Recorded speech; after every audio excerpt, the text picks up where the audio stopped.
Amen. As I was reading this text, I was thinking back to one of the most frightening things I remember as a child, and it occurred almost every day.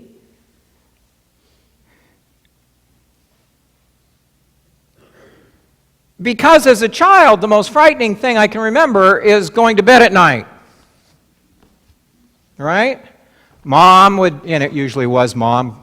Dad would say, okay, good night, Mom would tuck you in and, give you a kiss and say everything would be okay. And then Mom would leave and you were left to be alone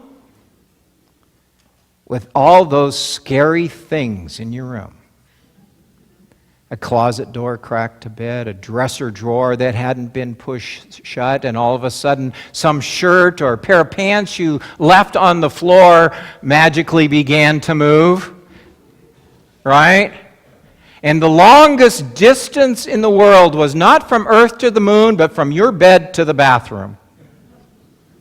And when you got there, all you could think about was how you'd have to find your way back. Do you remember that? Maybe you didn't experience that.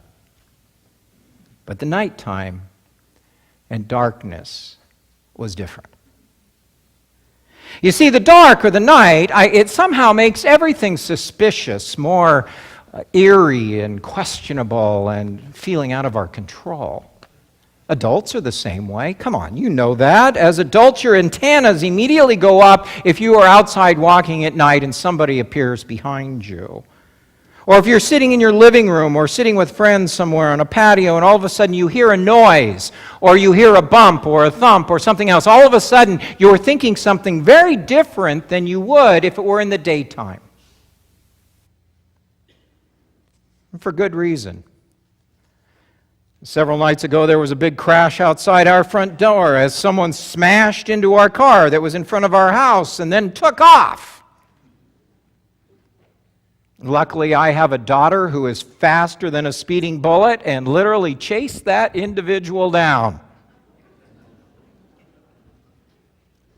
But nonetheless, the nighttime, the fact that someone thinks they can get away with it, that they're doing things they might not do in the daytime, the nighttime is different. And I think it's fair to say that the image of night or the image of darkness can justifiably be associated with uncertainty, anxiety, precariousness, danger, and thus all wrapped together, there's something scary and frightful about it. Because we really don't know what might be out there and what it might do to us. Which is why the night setting is so interesting to me when it's put around this story of Nicodemus. Nicodemus is a scholar steeped in the knowledge of Jewish law and tradition. Nicodemus is a powerful individual. He doesn't need to be afraid of anyone. He is a member of the Sanhedrin, a recognized leader of his people in faith. An individual portrayed often in the church as coming to Jesus in the nighttime, in the darkness, because he's afraid that his colleagues or friends or neighbors might see him talking to this Jesus. But I don't really buy that theory, because Pharisees talked in the daytime to Jesus all the time. I think the nighttime, as the gospel writer of John paints this story and portrays it for it, I think the nighttime has a different significance. I think Nicodemus is coming to Jesus not merely in the night, but in the nighttime of his soul. The nighttime of questioning, the nighttime of wondering, those scary moments in our life when we don't know what is up or down or right or left, which way to turn, which way to go. We're faced with dilemmas and struggles, and the world has changed, and our life is uncertain. Oh, we all know the night. And it's frightening. And Nicodemus comes to Jesus looking for answers, but being a student of the law, he wants a logical, clear, and precise response, which is not what Jesus gives him. Jesus does not say, okay, Nicodemus, here it is, which is what we always want. I mean, write me a prescription. that I can take home. What Jesus offers Nicodemus and what Jesus offers us, remember that you at the beginning is plural. I think we are invited into this story. It is our story as well. What Jesus offers to Nicodemus is an invitation, not an answer, but an invitation to move in a new direction, to leave his presence thinking and struggling and trying to answer and face life in a different and better way. You see, we often focus on the born again people. You know, the church has picked that up, and the evangelical crew has made a big deal of the born again, born anew, like an instantaneous kind of thing. And yet, when you back away from that and think about it, before anything is ever born, there's a period of gestation. There is a time leading up to it. There are growth periods that have to take place before that child is ready to be born. And that is not a time of that eliminates uncertainty. I mean, anyone, I can't speak to this personally, and my wife likes to remind me of that. I'm one step removed from that experience, I understand. But it is a time of anxiety. There is fear. What will happen? Will the baby be okay? You know, there's that growth. And we forget that to get to the point of birth, there is kind of a surrounding of darkness, that uncertainty. And even when a child is born, even when you get born, it's not done. The work's only just begun. You see? And Nicodemus comes, just like I think we come in these times of question and these moments of uncertainty and these years and days when we have more questions than answers. We come and we want faith to flip a switch and the night to become day and the dark to become light, dark light, old me, new me, weak faith, strong faith. But for the most part, it doesn't work that way. It takes time, it takes growth, it takes gestation. And even the most profound of experiences of the divine, when the lights really come on, doesn't mean we won't have power outages in the years ahead. No, Jesus doesn't give clear-cut answers. Jesus gives Nicodemus a way, a direction to move, a start to a new beginning. And Nicodemus leaves this nighttime encounter, I suspect, a bit baffled and befuddled, unclear as to what this conversation means. But if you read on in the Gospel of John, you find that this is not the last appearance of Nicodemus. Nicodemus does speak up at Jesus' trial, questioning process, and Nicodemus does appear after the crucifixion as one caring for Jesus' bodies and remains. And these may not be apparently giant steps forward, but they are steps in a different direction. And later on, Christian tradition tells us that Nicodemus, whether it's fable or fiction or not, the story carries on that Nicodemus dies a martyr. Maybe just fanciful legend, but the growing story continues. And that is what I would like all of us to take from this, to think about and to meditate and sometimes not be so hard on ourselves. Because faith is not a simple or easy thing. Faith requires courage. It takes courage to acknowledge you're in the darkness and to seek light.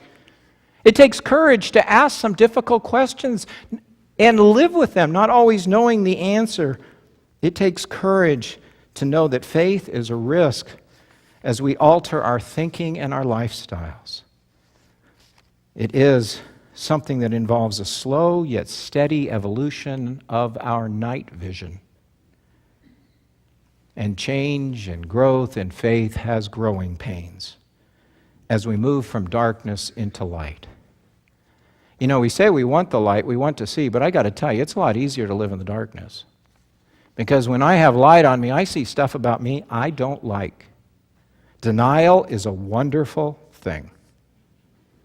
And friends, Jesus is not quoted later on in the Gospel of John as saying, "Come to me and I have the answers, the truth and the life." No, he says, I am the way that leads to new truths and offers you life. whoever you are or wherever you are on what? Life's journey. Jesus welcomes you here. I love this story. I hope it fits in. I scratched it out. I'm not sure why. I don't know. Sermons sometimes sound better in your head than they do out loud. But there's a story I've written here that's kind of interesting, that Abraham Lincoln was once caught by reporters during a campaign saying something different this week than he did last week. Imagine that. I can just see the flip-flopping ads today, right? And when the reporter confronted him and said, last week, Mr. Lincoln, you said this, and this week you're saying something that appears to be contrary, Lincoln's response was, "You're right. I'm smarter today than I was then."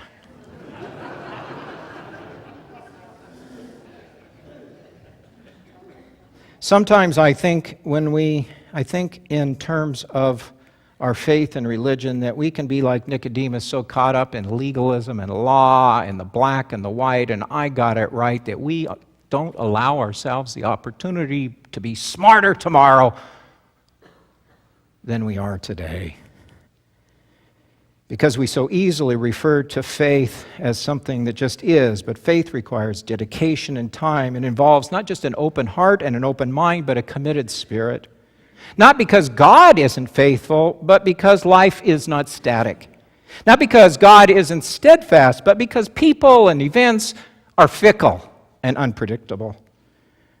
It requires this age in which we live requires the kind of faith that recognizes that life in an evolving world demands a parallel and equally expanding faith. If the faith fails in today's age to speak to our generation, it is not the faith's problem. It is perhaps ours, that we have not allowed it to be born anew. Robert Louis Stevenson, many of us know him as the author of Treasure Island, and you've probably heard this story, but I love it. He wrote those wonderful adventure stories of pirates and islands, and man, I loved those when I was a kid. But I don't know if everybody knows that Robert Louis Stevenson was a child in very poor health. One who was many times ridden had to stay in bed. He was bedridden and confined to his room, so his books were really his best friends. But the story is said that one night his nurse found him with his nose pressed against the frosty pane of his bedroom window in London.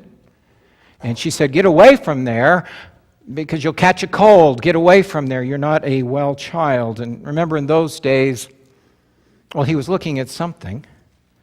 And in those days, the lamps in the street were lit by a person would go down the street. And he was mesmerized and staring at the old lamplighter. And she said, "Get away from there." And he said, "No, I can't. Look, there's a man poking holes in the darkness." On that dark night, when Nicodemus first encountered Jesus, I think what Jesus did for him, and I think what John is trying to tell us is this gospel, this faith, this God thing, this Jesus thing is about the divine poking holes in our darkness. Jesus was inviting Nicodemus in a new direction, in a different way, assuring him that he need not be afraid. He might be in the darkness now. He need not be afraid of what that means. He need not be afraid of the answers he might find or the risks that they might entail. And the results of this night encounter are not immediate or obvious, but I believe a shift did occur in Nicodemus that impacted his life. I think Jesus poked a few holes in his darkness. And maybe today, at this point in your life, wherever you are on your journey, God is attempting to do the same. That God is attempting to poke some holes in your darkness, be that darkness a broken relationship, a lost friend, a departed spouse, a drifting life, a purposeless future moral dilemmas. The questions are many, the answers are few. The darkness may feel great, even overwhelming, but our gospel tells us that Christ is there in that darkness, seeking to provide just enough light that you can step out. You got to give God time, and you have to give yourself fully. And the story eventually tells us that it brought Nicodemus into the daylight. And Christ can bring the same light and life to you. Amen.